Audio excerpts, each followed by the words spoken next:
Hey, this is John Gordon with Positive University, and I'm with my great friends right now, Dan Britton, Jimmy Page. They're also my co-authors of the book, One Word That Will Change Your Life.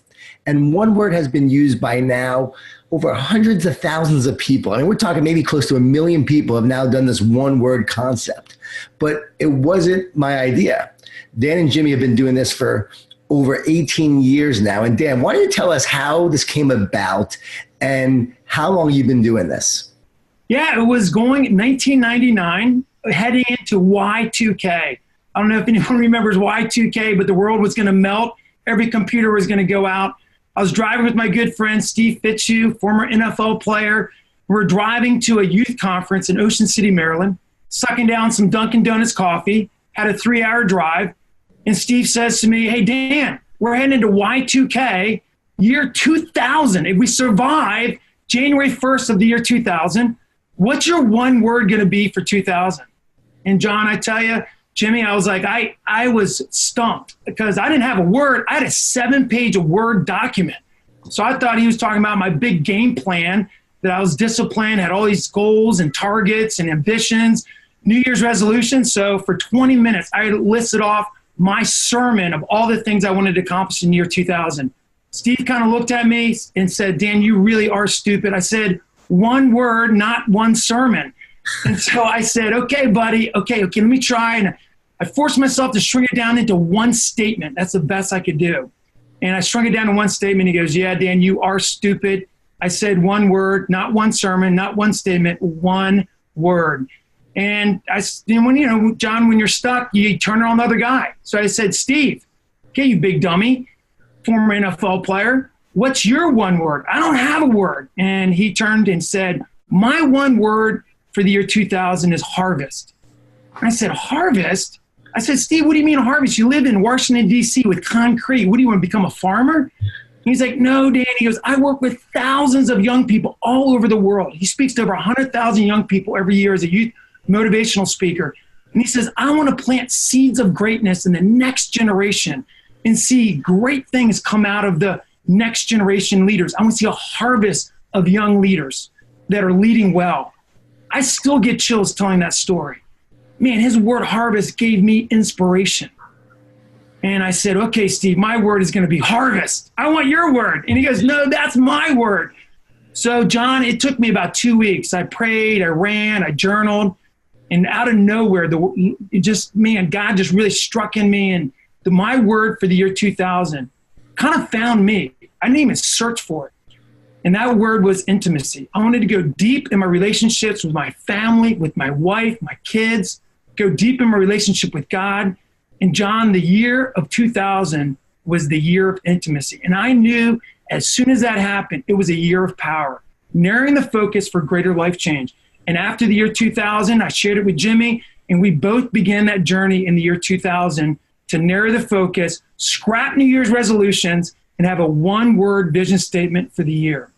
Jimmy, what does that look like when you and Dan are coming up with your word together, talking about your words, and then how did you take that to your families? Yeah, John, in the early days, Dan describes that his word came to him, is made for him. But in the early days, if we're honest, we were just picking words. I mean, we were like, hey, what do I need most? And I'm going to drive towards something. I remember my first word was simplify. And I remember at those times, we were spending a lot of time, as Dan said, game planning. And we had page after page of things we were going to accomplish. And it became super heavy. About 3 months into the year, we had abandoned that approach and it kind of experienced some failure. So when he came to me with this idea and I implemented that first year's word of simplify, I remember thinking to myself, boy, I'm going to say no to a whole lot more things. I'm going to narrow that focus down. And it started to change my life. And with respect to the family, when other people around you see things start to change, they start asking you, like, what are you doing different? Something's changed. And I remember Evelise, my wife, she says, what are you doing? I know you and Dan are doing something for the new year. And I said, I picked this word, simplify, and I'm starting to say no to some things. And she could see that my priorities were changing. She could see that some things in my life were getting clearer. And I told her all about the process. And something funny, John, and this to be true now, you've done it so many years. When we rolled this out to the kids who were young at the time, I mean, they were little, they got it immediately. They had no barriers. You know, they weren't scarred by life. They weren't jaded or skeptical. They were like, a single word for the year, boom, I'm in. And they would choose their words. And I'll tell you, we started a conversation around the dinner table. We started conversations as we went, just trying to see how their lives were changing over time too. So once we showed a little bit of proof that things were working and changing, the kids, man, they just bought right in. And when did you start doing this as a New Year's Eve kind of tradition? Well, Jimmy and I, when we lived close together, used to get our families together, and we did a big painting party. We got canvases, got the paint out. Wasn't too pretty at the beginning. Jimmy and I both struggle with painting. We have some of our children that are great painters, but it was a great exercise. We made a kind of a family exercise that we did it probably right away, right out of the gate. And we probably did that for about 10 years together. It was a great tradition we did when we lived close to each other. Yeah, tell me what that looks like doing the paintings. Oh man, it's a free for all, right? So what we did to prepare, you go to, your local craft store and you grab little canvases. And I know, John, you've kind of graduated into some, slicker stuff now. You got your words on the black background. It looks great. but in those early days, man, we had a blank canvas in front of us. We selected our words and we'd sit down around the table and start painting. And then each one of us would share what our word was going to be for that upcoming year and why we chose that word. And it becomes super powerful as you go around the table because you get insight into the hearts and the minds of your kids, of your spouses. You see some insight into the areas of life they want to change most and and even some of their hopes and dreams for the future. So Dan and I kind of finger painted our way in those early days, but the others, they came up with some pretty good paintings. And sometimes we cheated. We knew our word ahead of time and got some good ideas off of the internet and came kind of loaded with a couple things that are hip pocket. Nothing wrong with dads getting that upper hand on the children. So each person creates their own painting and then you would put those paintings up in the house somewhere? Yeah, we actually would actually hang them right on a wall strip in our kitchen, right next to the kitchen table where we'd have dinner together. And it was great. I'd turn to Eli, hey, Eli, your word's control this year. Hey, how's that word playing out today? How did you see that word in action today? It was a constant great reminder to keep it front and center as we journeyed with the words. Jimmy, talk about the year your wife's word was life. Actually, it was your word. Your word was life. Talk about the word that year and why you chose it. Yeah, my word for 2009 was life, and it was right on the heels of my wife's diagnosis for cancer. So in 2008, she was diagnosed with cancer, 4th stage cancer, and it wasn't a great prognosis at the time. And her word for the year for 2009 became believe. Obviously, we were facing some things where we had to maintain faith in the face of real challenging odds. So hers was believe, and that became her mantra. But at the same time, my word was life. The reason my word was life was because I wanted to live every moment to the full. I was reminded because of my wife's battle with cancer that we're not guaranteed anything, and to take advantage of the moments and to really, truly live. And during that year, it helped me dial in my focus, helped me care more about the things that were most important to me, helped me set aside some of the distractions so that we could really experience that relational life that we wanted so much. So powerful. Dan, do you remember telling me about one word and how did we come to do this book together? Do you remember that story? That's a great story. I remember you reaching out to you. Jim and I had talked to a publisher that we knew that we did a couple books through, and we reached out to you to do the forward to it. But after Jim and I kind of talked, we said, we don't want, because the reason why is I think after we shared it with you, you became like, you weren't just a supporter of it, it became yours. And that's a great thing about one word is that it transfers this whole concept to become a personal exercise, a personal discipline that it's yours now. And we saw that in you. One word, that's right. It became for you. And so we ended up encouraging you and you ran with it. And we just saw that okay, we got to do a book with you. And I remember calling you and having a talk. I remember I was standing in Bass Pro, a fishing store, picking up some fishing lures, and I was talking to you about trying to get you to move from doing the forward to actually writing it with you. And you said, no, no, no. And I begged and pleaded, and I think finally you agreed and said yes, only if your publisher would agree, even though your publisher would say no. And we shared it with the publishers. They said yes, and then we had to write the book in 6 weeks, and we wrote the book in 6 weeks. And we published it, and it became a great hit. Yeah, so I remember you told me the idea years ago, how you and Jimmy did this every year, and we had become great friends. And I said, I'm going to start doing it. So I started doing it with my family. And then I started to share this in my talks with all my clients, and then especially with the sports teams and Clemson football and Mike Smith with the Falcons, and you name it, all these teams started to do it. I saw the power firsthand. That's when I became a big believer in it. And then when you approached me about doing the forward, I was like, sure. And then you asked me to write it. I said, no, I don't want to write it with you because I really don't want to take your idea. It's your idea. I don't want to, steal it. I want it to be yours, and I'll just write the forward. And you said, no, we need to do this together, John. We need to do it as a team.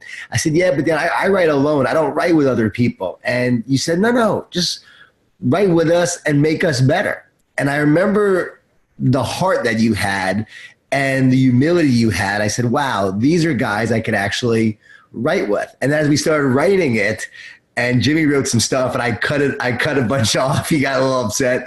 And then he cut some of my stuff off, but not really upset. He was like, hey, let's make it better. And then you cut some of my stuff off, and you made it better. And we kept on writing and chopping, but we all edited each other's stuff. And we made this short book, though, that had such a powerful impact. Dan, how many people has this book and the idea of one word reached now? Well, the book is sold, over 100,000. It's been phenomenal just to see the response. We also have a little on YouVersion reading plan that has a 4-day reading plan, and over 800,000, approaching 1 million downloads, that people just have become addicted to this. Like, this has become a great thing that they want to share with other people. And so it's, I imagine now, John, with everything that we've done with the one word, the book, and the website and the trainings, over 1 million people have been impacted with one word that'll change your life. Unbelievable, and growing. I mean, you and Jimmy do a lot of talks now on word. You speak to all different organizations, conferences, you name it, on the idea of one word. What's some of your favorite groups you've spoken to? Jimmy, why don't you share? Who have you spoken to that you've loved talking to, and what's a story that really inspired you about one word, like a really cool story? Yeah, I think probably the one that I enjoyed the most was the Salvation Army. This group, man, I'm telling you, talk about a mission-driven organization. And as I got to know them and spend time with their leadership team and then present to their annual conference, I learned that this is a special group that really cares about accomplishing the mission. And their mission is super wide. They're involved in disaster relief. They're involved in first response, feeding the hungry, housing the homeless, and all the rest. And I was able to present this concept to them, to their leadership team and their expanded leaders. And they, in the crowd, during the presentation, I asked, hey, does anybody have their word? Because sometimes you're going to get a handful of people that come to that conclusion. They know exactly what they need. They know exactly the future that's ahead of them, and they come up with their word. But what was cool about the Salvation Army was this. I said that, and I swear in a room of 250 people, I would say 80% of the hands went up. And I'm like, there's a reason. They're in tune with life change, with making a difference. And this concept is so simple. It's powerful. It creates a focus that you don't otherwise have in your life. They knew immediately, and they started sharing from the crowd their one words, and it was catalytic from there. Dan, how about you?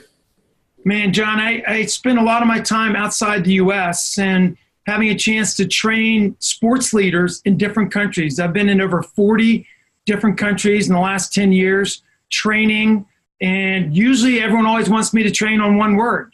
And so we actually already have one word in Russian and one word in Korean. And I just got back 2 weeks ago training 150 Ukrainian coaches on this whole one word process. And they went catalytic. They went crazy over it, that they couldn't wait to take that back, to implement it into their team, and to make a difference. And I tell you, just to know that it crosses all boundaries, all cultures, all languages, and to know that people are accepting this and receiving it and seeing how much of a difference it can make is phenomenal. Dan, why is this so powerful, and why should people do it?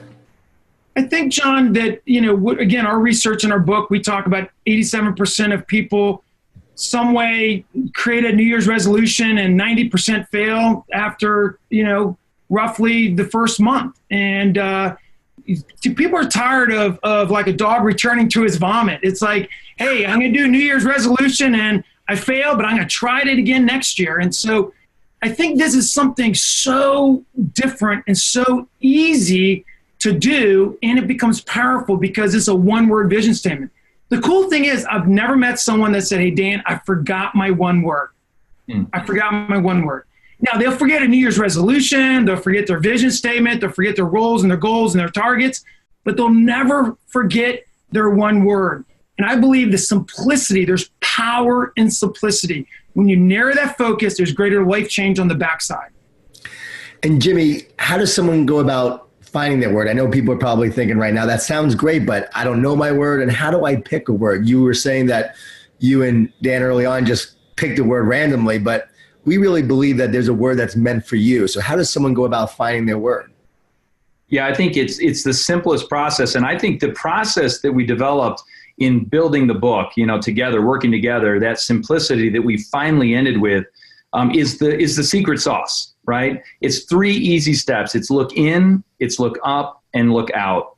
The first phase is that idea of getting, unplugging from the busyness and the noise of life, and all the distractions to the point where you can ask yourself some simple questions. What do I need? What's in my way, and what's got to go? And you start that process of looking at each dimension of your life, whether it's relationships, whether it's your physical health, your mental approach to life, your mindset. And you start to discover there's some patterns of things that you need change in. And then once you write that short list of words that are potential words, hey, what are the things that are in the way of me becoming my very, very best? Then you move on to the look up stage. And looking up, we're all people of faith, and our faith informs the decisions that we make and the choices that we make. So we'll ask God, and we all do it a little differently. I think, John, you probably have shared that you've gotten your word, doing the polar plunge. Yes. When you hit the water, it's like boom. And I'll let you tell this story. But for me, I hear most clearly in my conscience when I'm working out. I'm on the treadmill or I'm on the bike. I hear very clearly there. Dan, I know, does that process a little differently. But we're trying to ask the one who made us what we need most and what word is going to have the greatest positive impact on us for this year, not only for us so we can be our best, but really so we can make a positive impact for others. In the end, it's good that we're all getting better and that we're becoming who we're made to be. But if we don't turn that outward and say, hey, how can we impact those around us in a positive way? How can our marriages be their best? How can the relationships that we have be their best? How can we live on mission? If we don't turn in that direction, it's not a full experience. And then the last piece is look out, and that's when we live it out. It goes back to creating those boards that you put up in your kitchen or the screensaver for your phone to remind you of your word. And it's finding ways to live out your word and experience the life change and impact that you want over time. Yeah, what's really cool, even if someone is not a believer, they don't have a faith. I've had some young men that I've talked to that didn't have much of a faith, but I said, be open to it. A word will come to you. And sure enough, the word came to them in such a unique way that they had to question, their belief, their faith. They had to know that there was something more, because the way the word came about was too, I would say, coincidental. There was no way it was a coincidence. It was a word that was meant for them. And like for me, I remember jumping in the ocean and I thought my word was either going to be enjoy or surrender. I wasn't sure which one. And I jumped in and I hurt my knee when I jumped in. And as I walked out, literally injured from jumping in on New Year's Day, it was supposed to be this great moment. And now I'm limping out of the ocean and the word came to me, surrender. You needed to surrender this year, John. I heard literally the words, you need to surrender this year. And that was such a powerful year of surrender that I needed to do most. I needed to surrender that year. And I grew so much in that way. Dan, how do our words shape and mold us? Because I know that you talk a lot about that, like each year a word will shape and mold you into who you're meant to be. How does that happen? Yeah, I think, John, for a lot of us, when we look at the new year, we look at our to-do list. What are the things we want to accomplish this year? And one word moves you from a to-do list to a to-be list. Who do you want to become for the year? Who are you meant to be, not just what do you want to accomplish? And that is important for us to be able to really be able to apply it to our lives. And we say in the book that once you narrow the focus on the front end, on the backside, apply it to all 6 dimensions of your life. Mental, physical, spiritual, relational, emotional, and yes, even financial. And once you can narrow it down the front end, on the backside, those 6 dimensions will allow you to become the person we believe God has created you to be. And man, there's nothing greater than that. Yeah, so each year you pick a word and that becomes like the chapter of your life. People may not know, we also wrote a book called Life Word. Jimmy, why don't you talk about Life Word? Because I think this is such a cool concept and how it's different than one word. Yeah, we kind of backed into the concept of Life Word a little bit. We had so much positive response to the one word, which is really all about life change and impact. And this idea of Life Word is really born out of the idea of leaving a legacy. It's the Stephen Covey principle of beginning with the end in mind, setting that plumb line forward where the one word will form the chapters of your story, but the life word becomes the title of your book. And if you can think in terms of, 20 years, 30 years out, depending upon your age, what the title of your story will be, that one word that will keep you focused, narrow the decision-making that you have and keep you on track to really leave a legacy that matters, to stay focused on the things that are most important to you, that matter most. The idea of choosing one word that will kind of title your story so that you live with purpose, that you live with passion, and you leave a legacy that you're proud of, is that life word concept. And it goes hand in glove, I think, with the one word concept. Chapter by chapter, life change, and then the title of the story in the end. And so what is your life word, Jimmy? My life word is inspire. And in the book, I share a little bit of a story about how I was, I think growing up, I would consider myself the underdog. I had to work really hard. I was undersized much of my life growing up until probably late in high school. So I had to work super hard to perform athletically. And I was inspired by the story of the underdog, whether it was Rudy or it was Rocky or, insert the sports story here. I was always inspired by them. And I said, if I get a chance to live my life in such a way that other people will be inspired to live their very best life, that's what I want to invest my life in. So inspire became my word. And, even now, the focus of that, the impact of the decisions, whether I'm writing, whether I'm speaking, whether I'm leading my own team within my organization, I'm always thinking in terms of how can I inspire them to perform at their very best, to become their very best along the way. It's been a great area of focus for me. Well, you're not undersized anymore, but I still am. And so my word is positive, my life word. I know that's my calling. That's what I'm here to do. And even though I'm not naturally positive, as I often write about, I know it's my life word because I am meant to bring more positivity to this world. And I just know that it's why I'm here. It's what I'm meant to be. And that's my life word. How about you, Dan? What is your life word? My one word for life. My one word for life. My one word for life. See how that's set up? My life word is passion. That's the one word I want on my gravestone. That's the only thing I want. I want to be a person that brings energy, positivity, kind of your word, John, kind of your word, even Jimmy, inspiration is I just want to infuse enthusiasm and passion. And so my word is passion. I want to mark people with passion every time I enter the room. That's the greatest gift that I have to offer to contribute, to make people better is passion. I love it. And so many schools, because of your passion and Jimmy's inspiration, are now using one word. You know, they're using one word for their students. Teachers are doing it. Do you just love that all these schools are now doing it? Oh, it's fantastic. You know, I think starting that young is one of the things that motivates me most, because it can have a lifetime impact, you know, but no matter where you are on the spectrum, starting early when you're 7 or whether you're 77, it's going to have a positive effect on your life. But I remember one school district in particular in Texas. It was Midlothian School District down in Texas. Man, we launched, and I know, John, you've done some stuff with them as well. We launched the concept with the school district. They were so excited about it as an organization. They let their elementary school students pull the ceiling tiles out of the ceiling, paint their words. They have these pictures of fourth graders painting their words on ceiling tiles, if you can imagine. And then vandalism. Vandalism. I love it. And, you know, they're reminded constantly as these kids walk down the hallway, they're reminded of their word and the transformation that's happening, and they encouraged one another. So we would get these stories coming back from Midlothian about the absolute change in the culture and the environment for their school district. It's been really awesome. Yeah, John, Dan is very passionate about doing a children's book with one word. Yes. What do you think? Yes, one word for kids. Come on, John. We people are asking for it. I tell you, the cool thing, John, is I think we always knew that families were going to love one word. We knew that businesses were going to love one word. I think what really surprised us is how many sports teams and how many school systems have literally like integrated it throughout school-wide, district-wide. It has been awesome.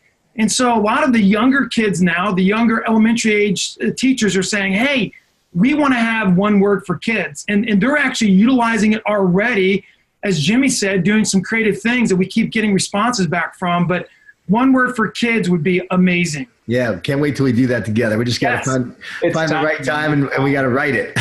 Yes. Now, so Dan, how important is it for a team to come up with their words and then also share their words with each other? How powerful is that, and where's the power in that? Yeah, I think that the cool thing is that's the lookout part. The lookout part is when you journey the word, you experience the word, you live the word. That's the fun part. That's the you've been after the discovery, kind of the hard part of looking in and looking up. But then when you look out and you're able to journey the word, not by yourself, the power of one word is others, is including others. And in the book, we actually talk about getting a stretch team. And a stretch team is maybe a handful of people that are peers that can help you live your word. Not, hey, you're not living your word. We all have those people in our lives. We don't need them, energy vampires. We need people to come in and to bless us, to encourage us, to use us, and to be a blessing to us as we go. And that's the whole idea of a stretch team and journeying along the side with people to live out your word to the fullest. Yeah, and John, one other thing about teams that I think is important, a lot of times when I've seen the most success with a team is when each individual on that team selects their own one word for the season, you know, their individual responsibility. What's the thing I'm bringing? And you'll see things like confidence, grit, perseverance. You'll see stuff that you get insight into that athlete's contribution. But then when they come together and select a teamwork that unifies that whole group, whether it be believe or overcome or whatever it is, that's when there's magic, because each person's bringing their own personal commitment to the greater good of the team, and they rally around that one single word for the team as well. Jimmy, is there a word that you heard from an athlete or someone in corporate America or an educator that really sticks out to you that you just remember the most? Yeah, it's funny you say that, and I just mentioned it 1 second ago. The word is grit. You know, we've had some national cross-country teams compete and win national championships, and they selected as a team, they selected the word grit. I believe Taylor University, in Indiana, and they chose that word, and what it did was it allowed them to overcome those obstacles along the way, because inevitably in life, in competition, in practice, in preparation, you're going to experience challenges and obstacles that you're going to have to overcome. And grit gives you that stay with it, never quit quality that is so necessary, not only in sports, but in life. So when I see an organization pull that word grit, I know they're going to be tested on it, right? They're going to encounter some challenges along the way. But in the end, what they're going to learn and the way they're refined and brought together as a team through adversity is really inspiring to me. Dan, is there a word that you've heard on your journey that just really stands out to you? Perhaps it was even overseas? Yeah, a lot of times I can't read other languages, so it's hard to get their words. So, but I tell you, I've seen some pretty cool languages written on rocks and paintings and different things. I think that one of the words that I have a friend of mine that came up with was the word detox. And actually it wasn't because he had any drug issues or anything, but he wanted to detox from what the world was putting into him. He just wanted to have a cleansing and be able to have a clear mind, a clear heart. He wanted to live clean. And really, so he spent a year kind of going through a detox of his mind, his heart, his body. And again, as a guy that doesn't have any drug issues, you would think a guy that would be a drug addict would have the word detox for the year. But it was a whole idea about getting clean and getting right and getting whole and getting purpose. And that word detox, to me, was one of the most powerful words that I've heard someone use. Love that. Hey, Jimmy, what was your experience like writing with me? Or Dan, you can chime in here too. I just was curious from the just people who may be wondering what it's like to write a book together. What did you I shared how it was like writing with you guys. I loved it. You guys are the best people on the planet. But honestly, what was it like writing with me? You can be honest. Oh, man. Well, first of all, early in the process, you remember Dan said, hey, there's going to be moments when each one of us at a various point wants to bail on this thing. They're going to be frustrated or whatever it is. And you're going to want to bail. And not that I was prophetic. I just knew with three high-intensity guys, there was going to be some moments that was going to happen. Yep. And so in his prophetic way, he had us all bring our hands in and swear, double pinky swear you're not going to lead the project. But I'll say this, greatest project that I've ever been associated with, because each one of us brought something unique, a unique perspective. I think in the end, we all got better. I learned a lot. I mean, John, you're the master at storytelling and at keeping things simple but powerful. And I learned through that process how to do that and how to think that way, how to write that way. And I think overall, just the unity of the three of us along the way was just powerful. Sometimes people say, hey, that's going to create a wedge. I'll tell you, it brought us together in ways that I'm super thankful for. Couldn't agree more. Dan? Well, so yeah, it was crazy because even though it's a short little book, less than 100 pages, chapter 6, it was chapter 6. I remember it. Is there a chapter 6, Dan? I don't even know. Is there? Well, yeah, there's more than 6 chapters. And it was the moment of crisis. And literally it got to the point that everyone was like, we're done. We ain't doing this. We got to call the publisher. And it was like, hey, remember that little thing we did that we made a commitment to each other? We predicted that this moment of crisis would happen. And man, I tell you what, adversity strengthens. And I tell you what, as Jimmy, you said, Jimmy and I had written several books together before, so we knew the whole idea of co-laboring and writing books together. At that time, John, I don't think you had ever written a book with someone. You even said, I think, quote unquote, I won't even write a book with my brother. You're going to hear this. Don't say that. No, you're going to have to cut that out. But no, this is when you didn't write with anyone. And you said, I won't even write a book with my brother. Why would I write with you two guys? It was a great comment because you hadn't written any books with anyone. And so it was like, well, we're not your brother. Come on, you can write this book. This is you. And so I think all of us learn from each other. But John, we learned so much from you. Gosh, like the whole idea of narrowing it down, use less words for greater impact. Because I think that people can write too much and put too much in there versus say less but say more. Write less and say more. And you taught us that gift. You taught us that skill, and we're thankful for that. Oh, listen, this book would have been 396 pages. It would have been a dissertation, and nobody would have read it. It would have been the greatest thing in the world, and nobody would have read it. Instead, it's simple, super powerful, high impact. I appreciate you guys so much. I mean, seriously, we got better from this. I know I got better, and just the whole word one word concept has made me better and all the teams that I get to work with now. Remember when Dabo Swinney, when they won the national championship in front of millions of people, he said, my word all year has been love. I knew that our love for each other would be the difference. And that's what I told my guys. And that all came about because of you guys, because you guys shared the idea with me. I shared it with him. And now he's been able to use it and impact millions with it. So it's amazing the difference that you guys have made with this. I want to just get your final thought on anything you want to share, something you want to share, something you want people to know, some encouragement you want to share about one word or anything. But let's close with each of you sharing just something powerful that can really make an impact. Well, John, I would say this. In all the years we've been doing it personally, in all the years we've been sharing this concept, there's never been a single instance that I know of where somebody's life wasn't positively changed, where they didn't just rave about the simplicity, rave about the relationship improvements that they had.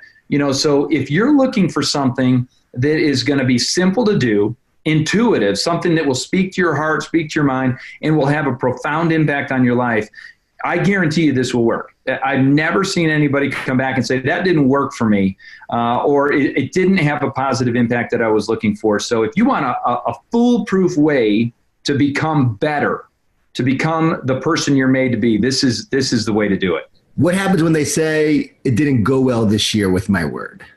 Well, we've had that. We've had that. And I think part of that is what they mean by that is they were challenged. There were parts of their life that became super challenging because they were focused on the thing that needed to change. And when that happens, when you focus on something that needs to change, sometimes things don't go quite the way you hope they do. You pray for patience. Well, you don't get patience. You get opportunities to be patient.